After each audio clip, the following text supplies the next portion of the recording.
can we support men in emotional healing? Just as women no longer want to live by conditioned standards, right, that we've created socially, and women have been breaking these confines of what that means, right?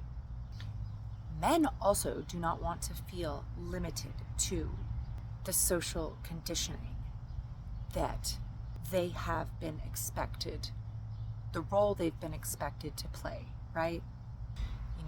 We're frustrated because men don't want to participate anymore, but of course they don't want to participate anymore because they're not interested in continuing an old paradigm where they're expected to be in this disconnected, distorted, toxic masculine role.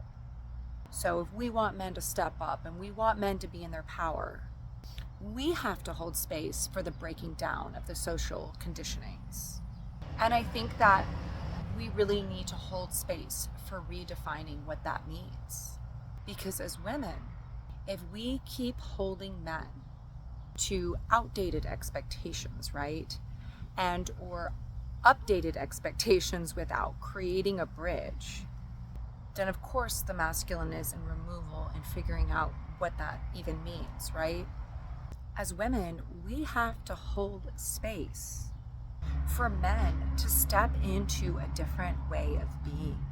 And everyone is their own spectrum of feminine, masculine energy, right? This isn't about making men soft. I feel like there's this story of like, oh, real men don't exist anymore and all the men are soft.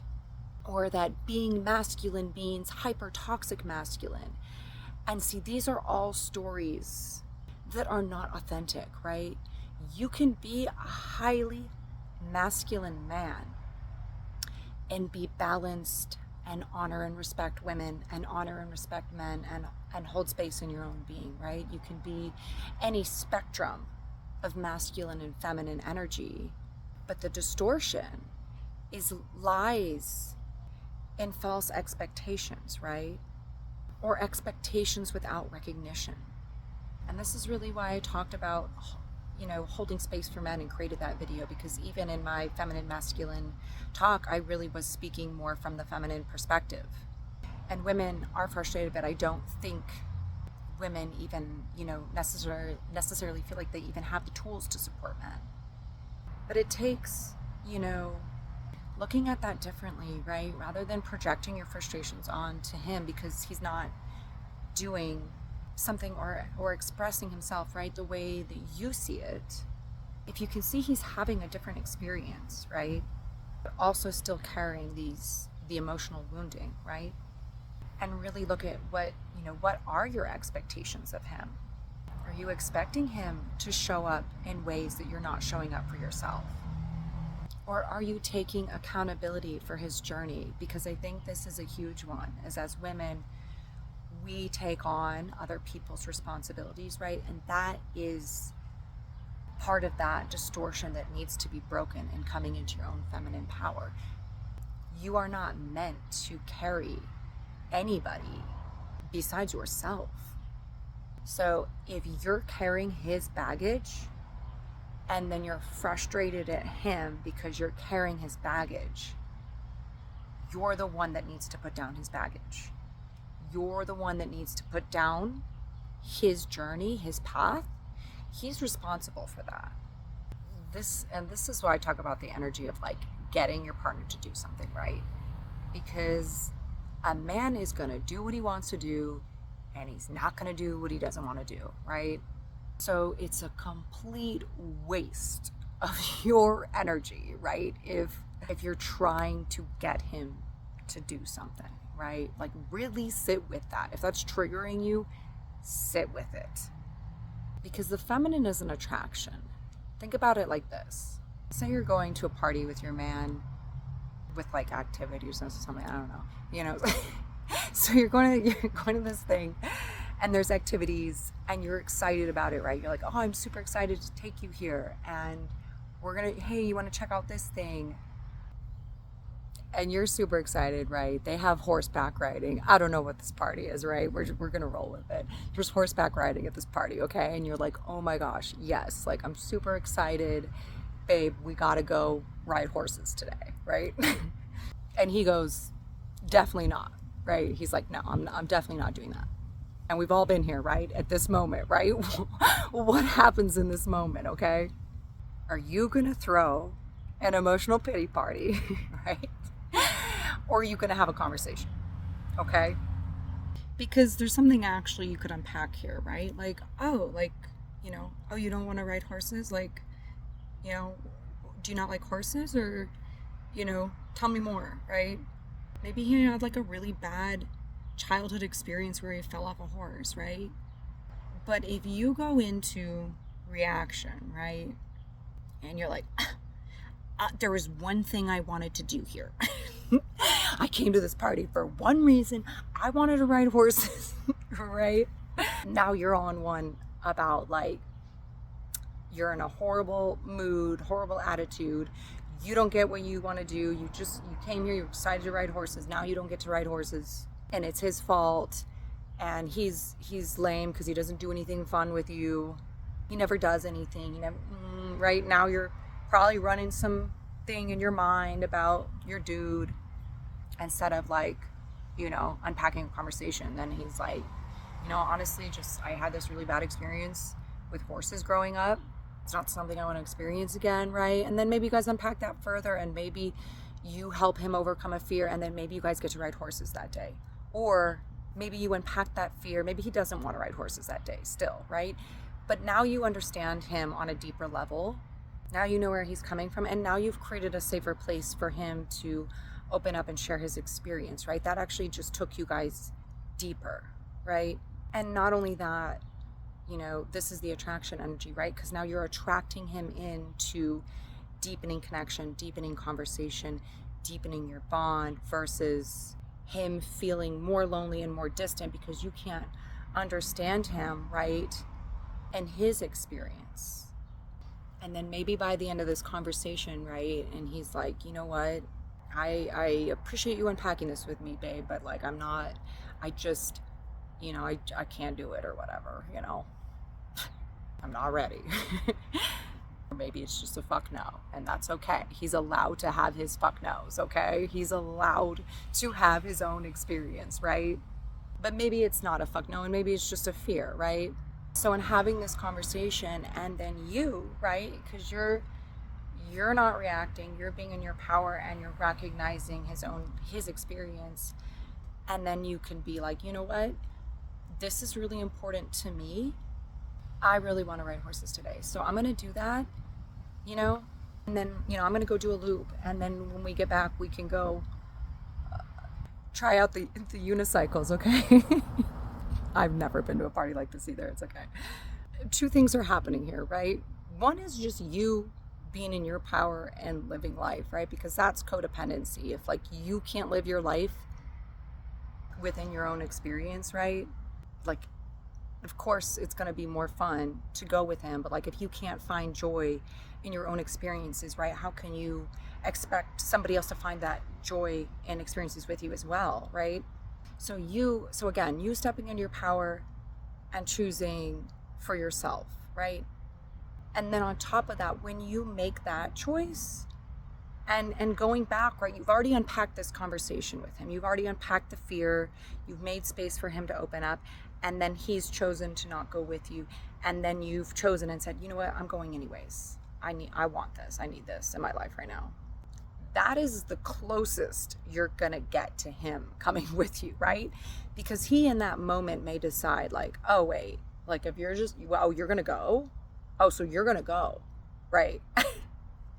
And then he may have this moment of overcoming that fear and stepping into his power and saying, you know what, I'm going to come with you, because whether he's rationalizing this or not, internally is like, oh, you held that space for him. And, it's something that means a lot to you, but instead of you throwing a fit, you actually came and met him where he's at. So now you've actually empowered him to step up and meet you there, right? And the energy is attraction because you're in joy and excitement and happiness in what you're doing. You know, you've opened space for him, and then you're choosing for yourself, and that's actually attracting him in to meet you there. And if you think about that as energy, right? The energy of attraction, right? Versus your pity party is repellent, right? If you get all pouty and are like, this dude never wants to do anything with me, and now you're sort of like walking around the party with your hands sort of, you know, doing one of those, right? This is not a good vibe, okay? No one wants to be at the party with that person, right? That energy is straight repellent. And from his perspective, right, not only are you not holding space for his experience, but you've also reacted to his personal experience and choice. And it's basically like, if he doesn't do what you want him to do, now you're like reacting to his experience instead of holding space for what that is. And again, and if you're truly holding space for these type of conversations and going deeper with your partner instead of sitting in your own internal frustrations, right? That's how you get to know somebody. It's not about time. It's not about going and doing the same loop with somebody and never growing together. Like, you could spend years with somebody and not know anything about them. And it's real because you didn't even take the time to get to know them. And you're saying he's not growing, but are you growing? Are you making space for your growth together? And these are all threshold points, right? Like, this is one of a spectrum, and that's why I talk about when you're truly done, you are done, right? When you've truly outgrown somebody, you will leave. Because if you're doing all the work and you're taking someone to a party and you're like, let's do this activity, and they're like, no, and then you've unpacked all of it with them, they're like, no, you're like, cool, I'm gonna go, I'm gonna do this. You come back, you're like, hey, let's check out this, and they're like, no, I hate that, right? Like, this is a completely different story, right? But this is where it becomes really obvious, because most people think they're there when they're not actually there, and they're in the first part of this story, right? You think you're there where you're like, oh, I've done everything. And it's like, well, have you had a conversation? Have you actually made space for him to share his experience in those moments? And that's the thing, it's your power, right? Once you get to a point where you're like, okay, I've taken this dude to this party 100 times, he never does anything with me. We've unpacked as much as we can unpack together. He just really doesn't want to come on this journey with me, right? But that becomes obvious. It really does become obvious, because there truly is nothing more you can do, and you can see the loop clearly. And when you see the loop clearly, then you do remove yourself. It is passing that threshold moment of, you're like, oh, this is not it for me, right? And you're no longer attached. If you're still attached and you're like, oh, this guy and this loop, and I'm tired of it, it's like there is something in you that you are still attaching to in that loop, in the feed loop, right? Because it's an exchange. So if he's showing up in that energy, there's something, right? You're still showing up in some kind of way for some kind of reason, right?